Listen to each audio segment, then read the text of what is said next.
Game over, man. Game over. Johnny. You're gonna need a big approach. So serious. I am Iron Man. This is a tasty burger. Welcome to the In Session Film Podcast. Welcome to this podcast review for July 16th, 2024, and I'm JD Duran. And I'm Brendan Cassidy. Hey, thanks for joining us, everybody, as I record this episode from the sea. I am somewhere out in the Caribbean, hanging out with my lovely pirate friends. Are you the Kraken right now? Would you say you're a bit of a beast right now? Bit of a beast, yeah. My beast, the Kraken friend, absolutely. Yeah, the sea beast. I am a very different movie there. Exactly, the sea beast. Yeah, we're not reviewing that one. Not reviewing that one, although I did enjoy it. No, I'm obviously recording this before I go on vacation, but by the time this goes live, I will be miles and miles away from the coast of Florida. I'll be somewhere out in the Caribbean for real, not just hanging out with my pirate friends, but for real, somewhere in the Caribbean on a giant boat and hopefully having a lot of fun. The beauty of technology, we can do this now, get it out there later, even when you're not around to see it happen. Yeah. Oh man, you would think AI would be a bad thing. You would think AI would be a bad thing, and it is. Thankfully, this episode is not recorded using artificial intelligence. It is also not a promotion for artificial intelligence. No. As the movie we'll talk about, it's it's a scary thing sometimes. Yeah, there was no AI in the making of the In Session Film Podcast. Let's go ahead and throw that waiver out there now. We are real people. We are not projections. Real people. We are not dolls, as this movie visualizes. Exactly. But yes, we are here to talk about the French-Canadian science fiction romantic drama / house invasion thriller, The Beast. Period piece. You forgot that period piece? Absolutely. Let's get it all in there. / every genre compiled by AI. Exactly. We're here to talk about Bertrand Bonello's film, The Beast, which has made a lot of top 10 lists for the best films of the year so far. As we got to the end of June and the first half of the year was over and you saw everyone, including us, doing their top 10 movies of the year so far. The Beast was on a lot of lists, of lists that I saw. So I was excited to finally catch up with this. I'm glad that we found an opportunity to talk about it here and give this one a go. So without further ado, Brendan, are you ready, my friend? Ready as I'll ever be Ready for a to movie like beast this. It up? Okay. We'll try. We'll try. No, what that means, beast it up. Wow, that's a new term. It is written and directed by Bertrand Bonello, and it stars the great Leah Seydoux and the handsome George McKay, and that's pretty much it. It really is those two, with Xavier Dolan voicing the artificial intelligence in this film. I don't know if you knew that or not, Brendan. I did know that. That is great casting right there. But love that as well. If you're not familiar with The Beast, it is about Hank McCoy in the near future. Actually, I made that part. I was wondering where you're going with that. What synopsis? Not about Hank McCoy. Wow. Although that would have been a fun cameo if that did indeed happen. In the Kelsey near Grammer future, would not step anywhere near this movie. No, he would not. In the near future, artificial intelligence is in control of everyone's lives, and human emotions are perceived as a threat. You know, Very I threatening. take that personally because I wear my emotions on my sleeve pretty often. And this movie is like a personal attack against you. It is. It's a personal attack against me. I mean, I talk about my emotions a lot here on the show. What you probably assume but never hear is that I equally share stories with Brendan where he makes fun of me for that. I mean, before we jumped on here to do this recording, I was telling him about how I took my son go-karting tonight And there was a moment where I thought he was going to be separated from me because he wasn't big enough to ride with the adults. And one of the workers there was like, "No, I can make that happen for you. Don't worry about it. We'll make it happen." And so he got to ride with everybody else instead of being off by himself. And I got emotional about that. Well, I think the guy was like damn near in tears. as a parent. Thankfully, this movie takes place far enough into the So- future where whatever AI is represented here, I mean, it would deem you as completely Yeah, extinct. look, I would be number one. I would be the biggest threat to this artificial intelligence. There's no doubt about it. You'd be dead. I would have no chance of survival in this world. Human emotions are a threat. I mean, come on. I'm number one on the deck of cards. I mean, didn't we learn from Spike Jonze's Her the importance of human connection and emotion? I mean, that's kind of the Yeah. whole point. That's the There it that's is. the beauty here. And Yeah, I there it feel like we'll talk about a similar message with regard to the Beast if we're going to get into some Yeah. of those specificities by the end. Indeed. All right. Well, let's get into this. Other than the artificial intelligence hating me, what did you think about the Beast? It's kind of ironic if this movie and its artificial intelligence hates you. It's really funny that you end up really liking this movie. I do really like this movie. We referenced it a little bit at the end of our best of the year so far episode some weeks ago. Mhm. I did have this at the time of that recording at number 10. It has admittedly fallen out of my top 10 just given how math and consolidation works. You see more movies, sometimes something Mhm. might overtake it. Mhm. But I think it's a very fascinating film, and I was willing to call it one of my favorites of the year, just given how hypnotizing it ends up becoming and how confused I was by it. And even having logged the film, I think back in late June as we're recording this, we're getting to this one pretty late. I've had a solid 3 weeks or so on this movie, and I Mhm. still can't wrap my head around everything that I've seen. Mm. It's a very confounding experience, and admittedly, it did take a little while to really hook me. The first maybe third, I was a little bit of an arm's length with it until a very crucial thing happens around the midpoint. I don't want to say what that is for spoiler's sake, but it starts to reveal what its intent is, and then we jump to another timeline. This is a movie of multiple timelines of two people reliving past lives to basically dissect where their emotional problems are coming from, and what's harming them in the current present time of 2040, I think it is, as when this takes place. 2044, I think. 2044, okay. Where AI, as you said, has deemed emotions as a threat. This is basically AI trying to create an emotionless existence, and it becomes a movie about what it means to decipher emotion in an emotionless existence. And I think that's a very fascinating idea, and the way they go about that is you have to go back to the lives that you've lived, what you're carrying over from those lives, and how to cleanse yourself from those things. And I think it's a really fascinating idea. The conceit's really interesting.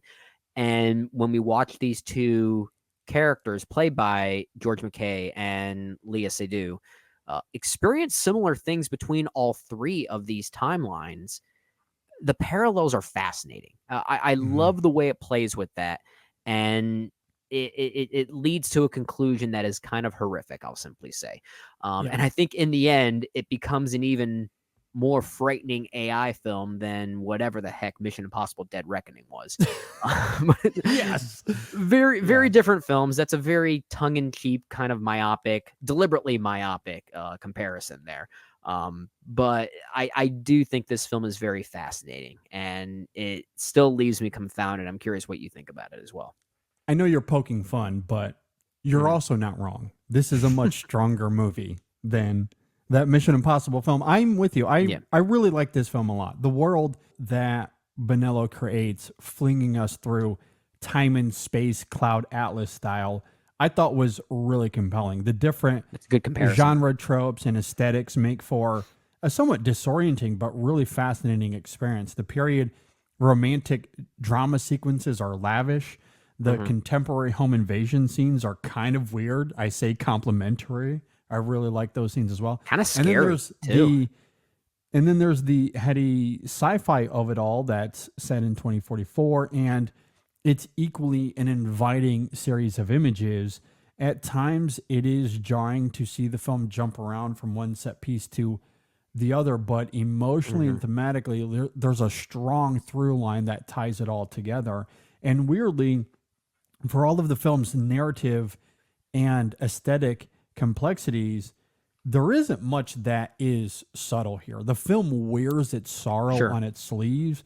The palpable yearning of these characters and the loneliness they exhibit is very transparent, but it's also Yeah. deeply felt and earnest. And that goes a long way for me. The film is about how the human condition remains intact regardless of where evolution and technology takes us. And while that idea isn't revelatory, there's something so vivid about Gabrielle, the Seydoux character here, Yeah. recoiling at the thought of muting her humanity and desperately clinging on to genuine connection, that when it is taken away, I'll say as vaguely as I can, the cathartic scream that follows is utterly devastating. It makes the hair on your neck really stand good. up. It does, absolutely. Seydoux is terrific in this film. I certainly want to talk more about her performance as we go, but she's really great. Georgia McKay is also excellent in this film, and their dynamic together is sublime. It's really incredible filmmaking and performance and use of symbolism. Again, not subtle, but I still like Oh, it's where it goes because of how it's jumbling all of these things together. It jumps around, and I really like that about this film. Yeah, you're right that the film is not subtle, even if it is confusing, which is a weird thing to say. Yeah. I think where it's confusing is mostly in its narrative framework more than anything else. The first half, it's difficult to piece together what's actually happening. It leaves you with a lot of questions as far as okay, how does this time period or how does this period piece that we're actually seeing these characters through, which actually mostly opens the film, how does that play into this present time period in not 19 but 2044? The back and forth is just a little wonky in a way that I think is deliberate. I don't really say that as a criticism. And you're right that it's not really that subtle in the way that it tries to symbolize these things, the way that certain dialogue exchanges try to almost literalize these things as well. At one point, I think it's George McKay that says to Gabrielle, fulfillment lies in the lack of passion. I mean, like that's almost like a thematic summation of the whole movie in some ways, at least, from a certain perspective. So the film does have pretty clear ideas on its mind. Where it really gets interesting, at least it did for me, is when you start noticing how each of these three timelines, the 1910 timeline, the 2014 timeline, and then the present day 2044 timeline, or the future 2024 timeline rather, they mirror each other eerily. The way that they either conclude or they go through similar motions that you find as almost like a form of deja vu is genuinely unsettling.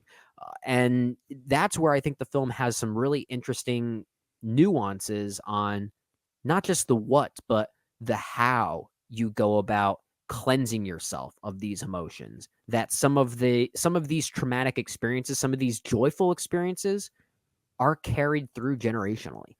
Those are things that are always part of your DNA. And I like that the film addresses that in that way. And that's the thing that you latch onto. And it makes it genuinely creepy that this is something that this particular AI is trying to rid humanity of. That is a frightening thing, which is why you're right. This movie hates you. This movie hates you so much. And yet at the same time, the movie concludes in a way that I think does suggest the horror in that idea. So like the movie may hate you, but I would certainly say the filmmaker here, Bertrand Bonello, doesn't hate you. He sees you as the kind of people we need to preserve.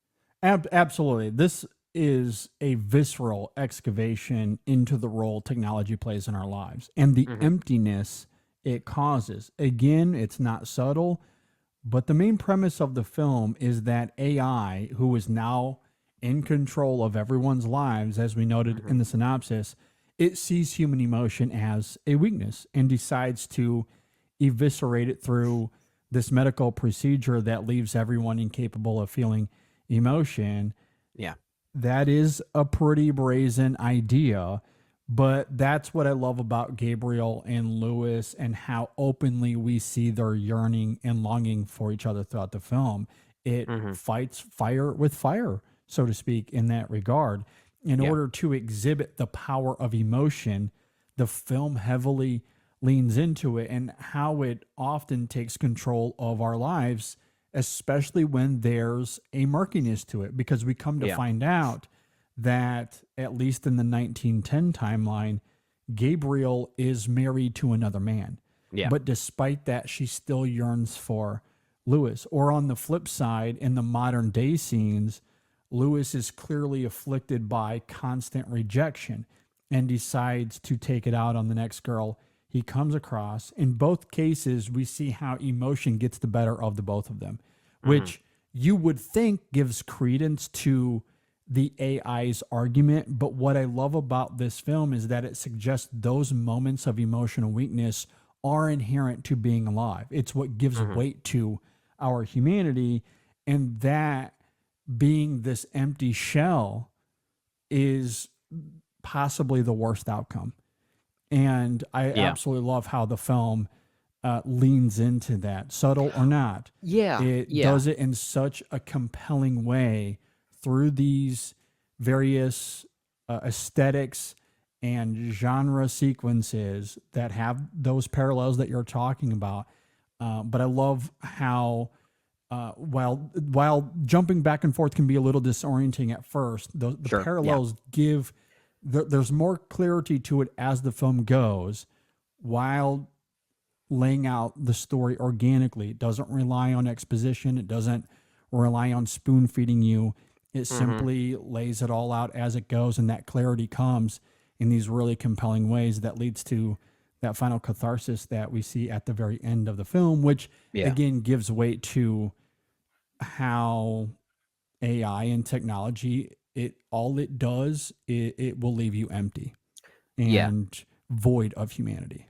Well, this is why I weirdly thought about this is going to be a weird comparison to make, but I think thematically it almost works like this weird companion piece to something like Inside Out, which is a film that Mm, takes an idea of, let's say, something like sadness, right? Which is in some ways a weakness, but it tries to showcase how that weakness is actually also a strength. yeah, Um, that's a great point. Yeah. yeah. So in this case, it's about that emotional volatility that you're talking about that makes us human beings.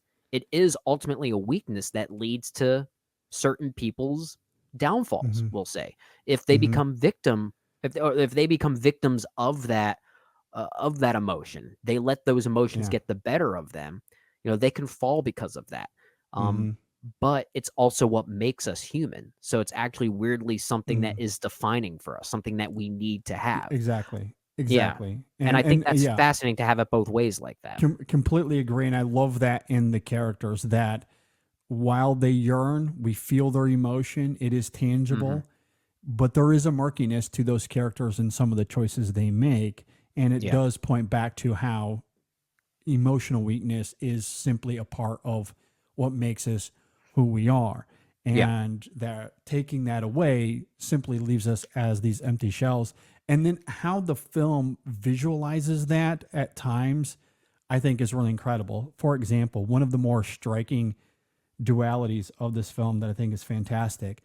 In this opening sequence, we see Gabrielle as this actress filming on a green screen set, Oh, screaming yeah. at this monster that isn't really there.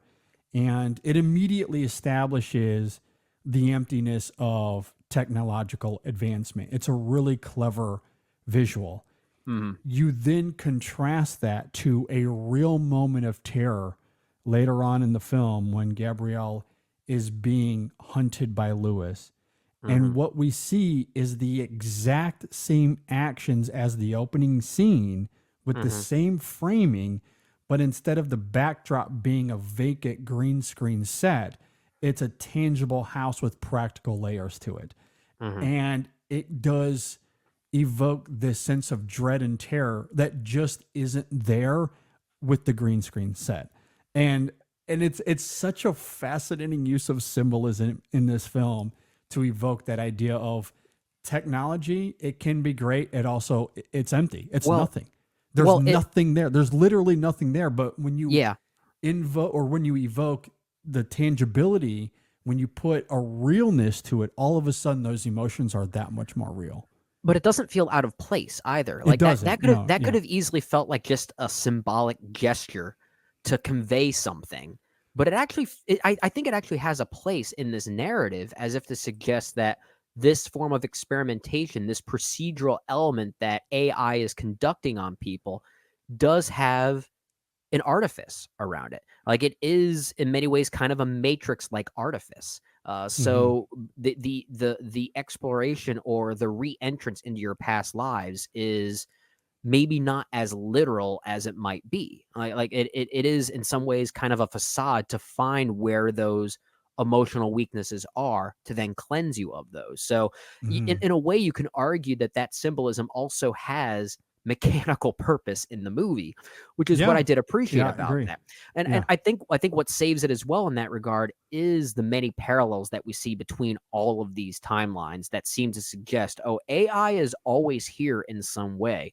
Like the way we get automated voice messaging in the 2014 timeline, or you look at the way that the way that the sequence of events play out in the period piece of 1910 compared to 2014, that home invasion thriller. At a Mhm. high level, it's the exact same narrative, Mhm. which is really fascinating. It's this club slash party that occurs. It's a moment with a fortune teller. Dolls are involved. There's a natural disaster of sorts that occurs. A Yep. doomed romance that's kind of unethical in their own respective ways. Mhm. Like the parallels there are so interesting, and it makes you question if that's something that was true, or if something that was maybe manufactured to try and maybe trick people into ethnically cleansing themselves of these emotions. And I love how you can actually take the film literally if you really want to. Yeah, you really can. I think that's the great thing about Bonello's storytelling and how he builds this world, because he doesn't explain really anything. There's no No. exposition to the backstory of these characters or the futuristic sci-fi setting here.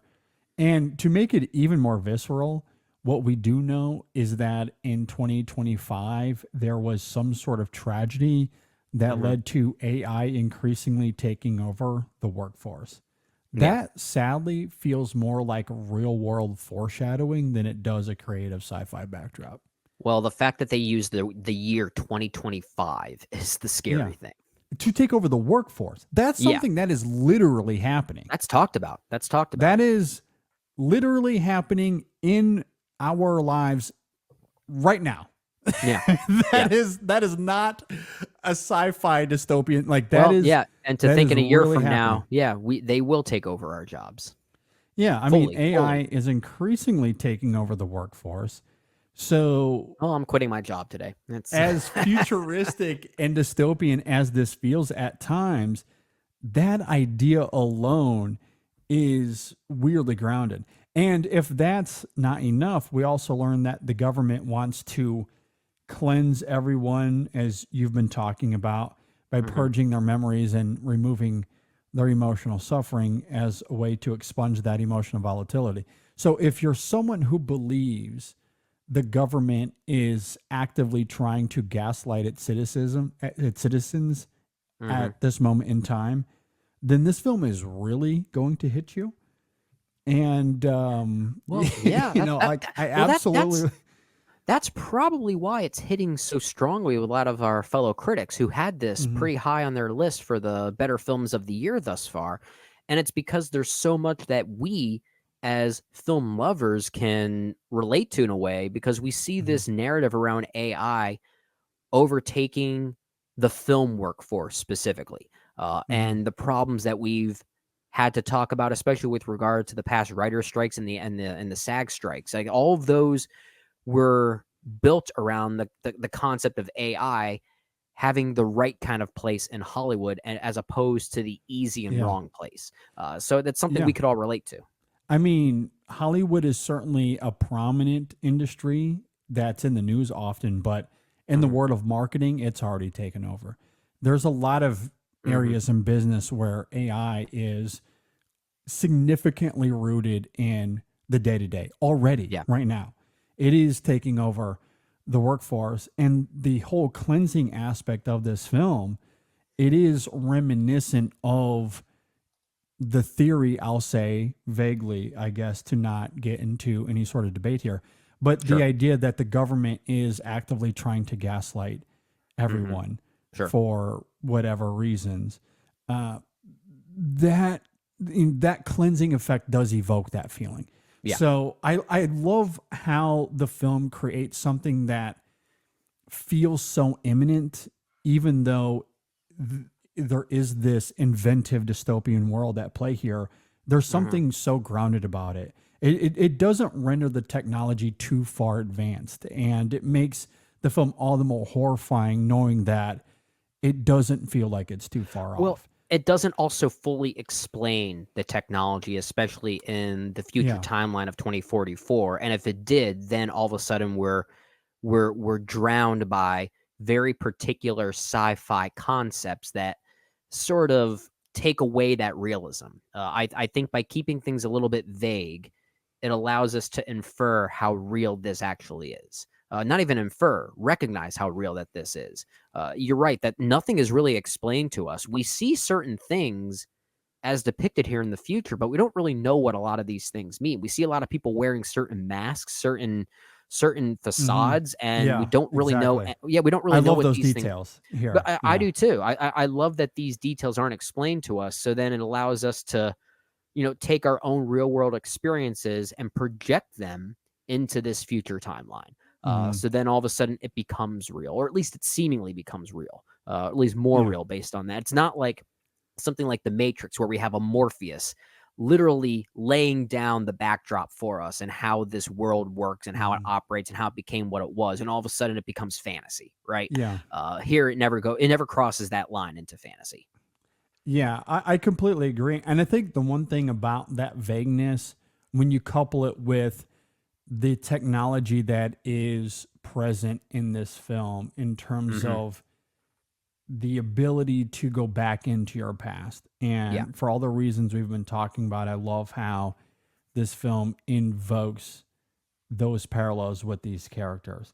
Yeah. And I think through that lens, it is a little bit of that Solaris thing, what I really love about that film. Reminded me And of that a how lot. Yeah. it evokes a series of questions around the idea of what would you do if this technology exists. I think that's so fascinating in Solaris. And I do think that is at play here as well, because these characters, the reason we see these various timelines is because they are actively participating in the AI's cleansing experiment, I Yeah. guess, if that's what we want to call it. Yeah. So they take part in it, and as a result, we get to see their past. And I think the film allows us through these characters to put ourselves in that position and ask us, like, would you want to experience your past, even if that meant removing your emotional capacity? Because I think there is something inviting and interesting about wanting to know what our past lives might have been. Like, what did they look like? It's a fascinating thing, and I love how it's kind of weaponized in this It movie. is weaponized. Yeah, like the way that AI influences people to partake in this experiment, this cleansing, right? It's constantly told. AI constantly tells these characters as we're getting to know them that this is their choice, right?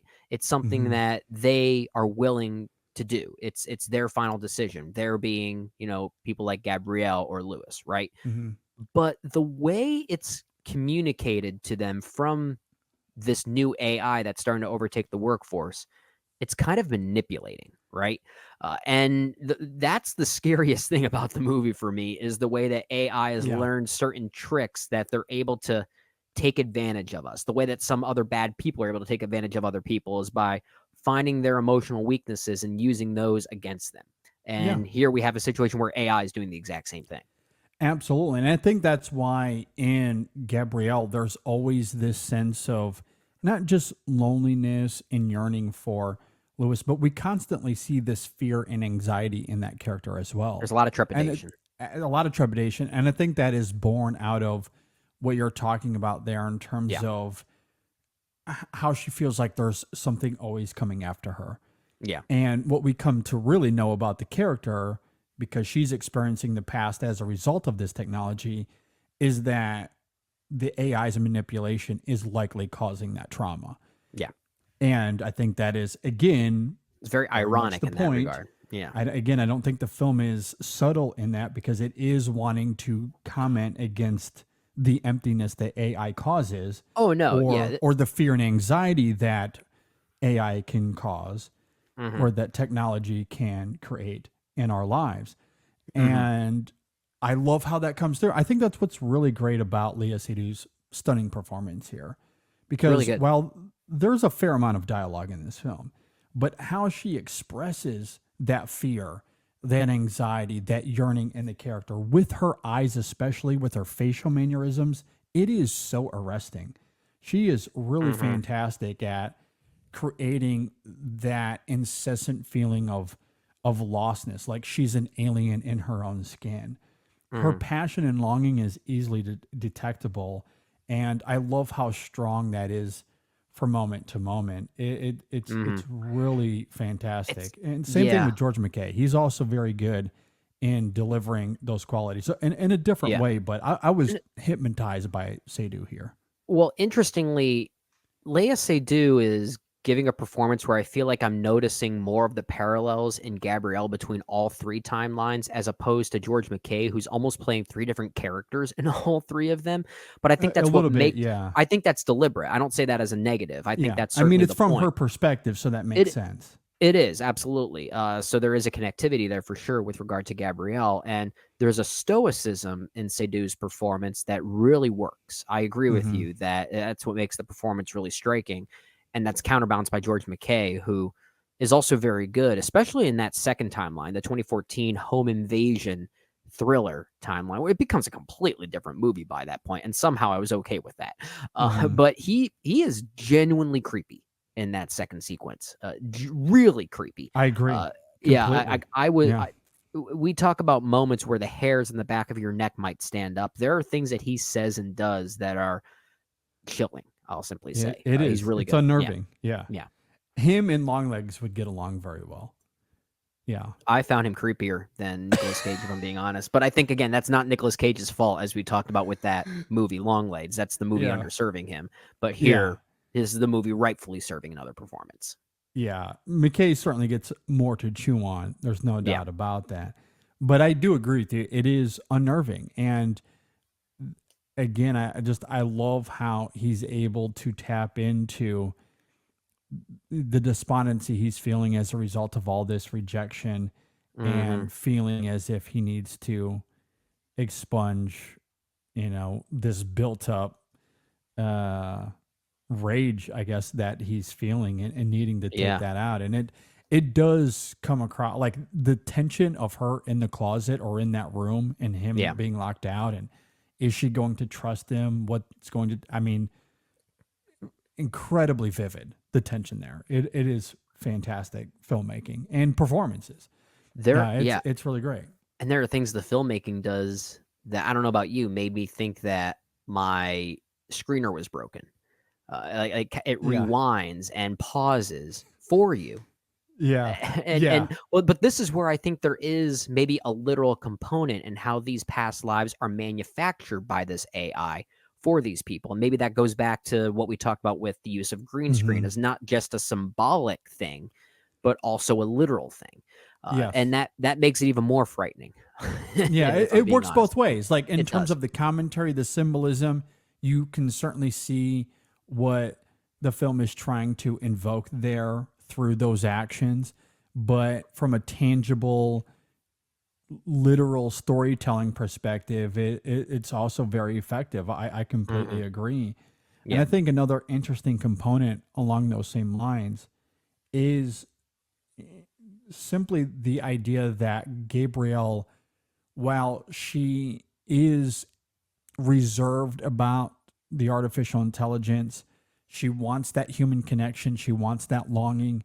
We see that throughout the film, whether it be the 2024 timeline, Yeah. when she is visiting the club, it's certainly indicative in the 1910 sequences Yeah. and the 2014 sequences.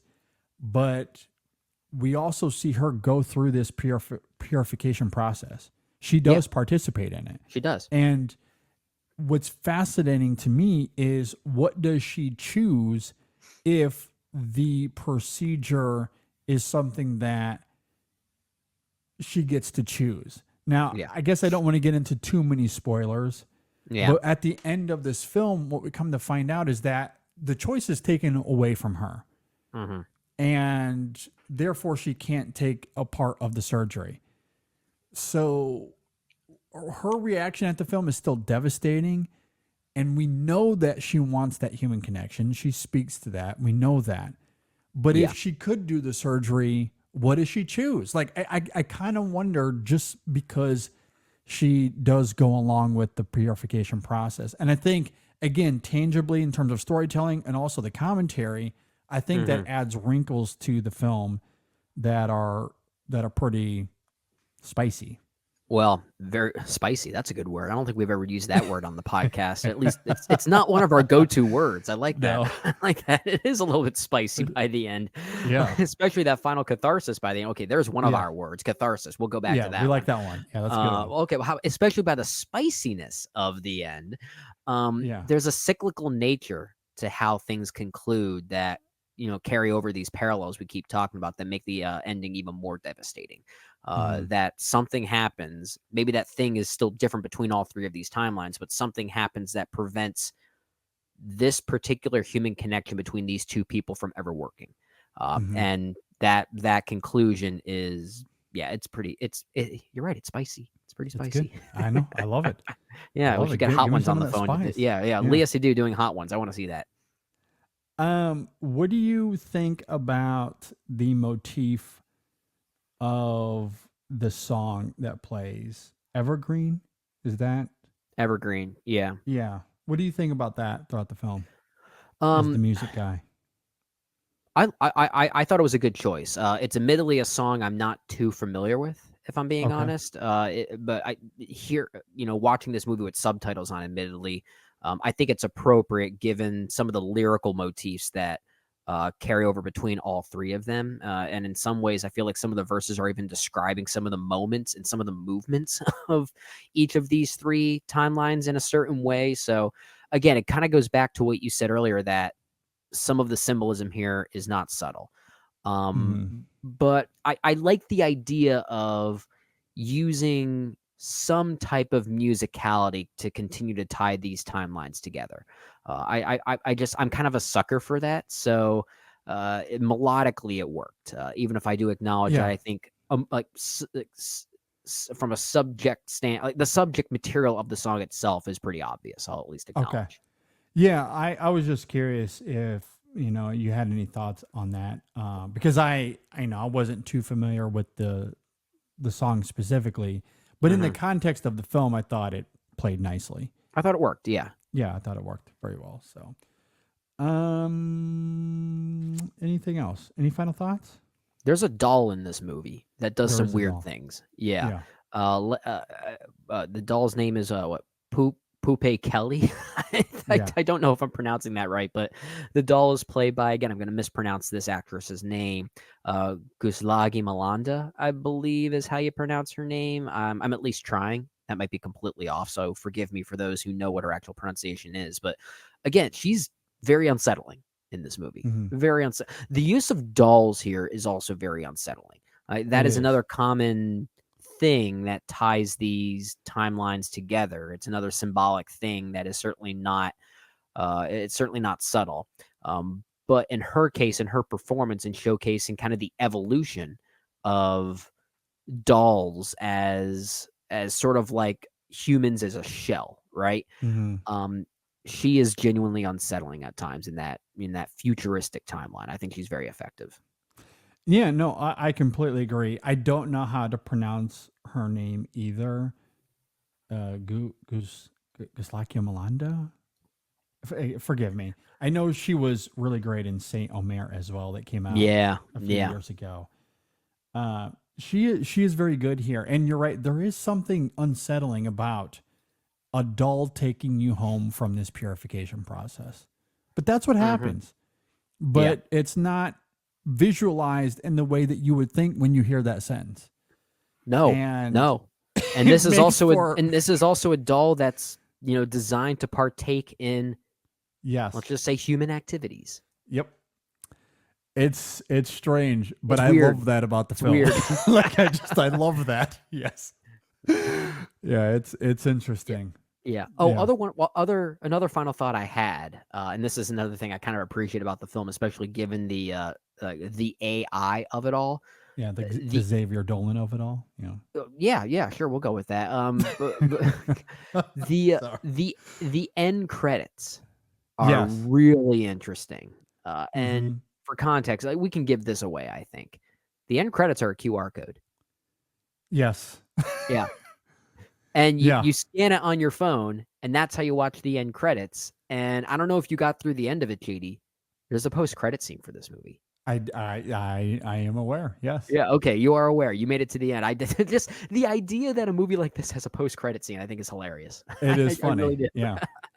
It is funny, but also appropriate. Well, I guess what happens is a nice little tag. Sure. Not nice, but it is a compelling little tag. Yeah, to it. absolutely. Yeah, I just like that Yeah. idea. I do too.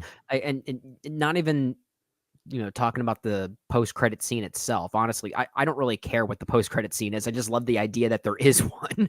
For sure. creates this kind of meta commentary about AI in the movie business, and we sort of see that with the whole use of green screen that bookends this movie. So we sort of talked about it already, but the film is definitely playing with that. It definitely seems like something that is on Bertrand Bonello's mind. For sure. It's certainly there. And look, if Marvel is going to create an era where mid-credit scenes are just simply everywhere, regardless of what kind of movie it is. If it's done in this vein, I'm kind of okay with it. Like I that might be a little bit of a controversial take. I know people are tired of the mid-credit scenes. And look, from a Marvel context, I totally get it. Because they're just constantly world building and teasing the next thing.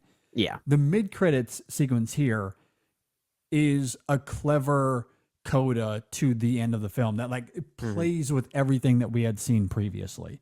So it is appropriate. Like it's not just, we're not teasing the Beast 2.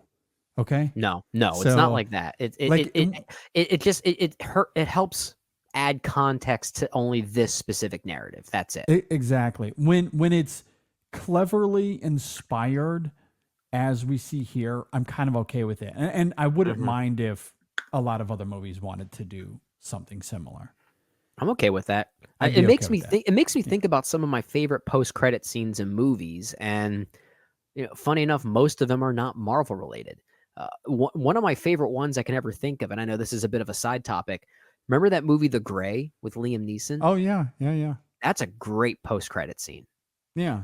No, I agree. That's another clever, fantastic example. Yeah. One that just plays to that movie. We're not teasing The Gray too. No. It plays to that movie. I agree. Or along those same lines, this is a lost art form, but the blooper reel in movies, especially like comedies or action movies. I've always been hit or miss on those. I've always loved that's a lost art form. And I wouldn't mind to see that come back either. I guess, I like them. Weirdly, I like them more for movies that aren't comedies. Because I feel like when blooper reels end a comedy, it almost seems to suggest that, we're not sure if we made a funny enough movie. Let's just throw bloopers at the end to make sure we make people laugh when they're leaving. It almost, to me, it almost sometimes reeks of desperation. But I guess that's why I like it in, let's say in the context of, let's say an animated movie, like when Pixar used to do it, because they're basically manufacturing their own jokes. They're scripting bloopers. So it's a very different case. Or in the case of, let's say, like you watch deleted blooper scenes from, I don't know, maybe a movie like Speed or something like that. There's something kind of charming about that. Yeah. Because Yeah. they feel genuinely out of place. Yeah, no, I agree. That's why, again, it's a lost art form.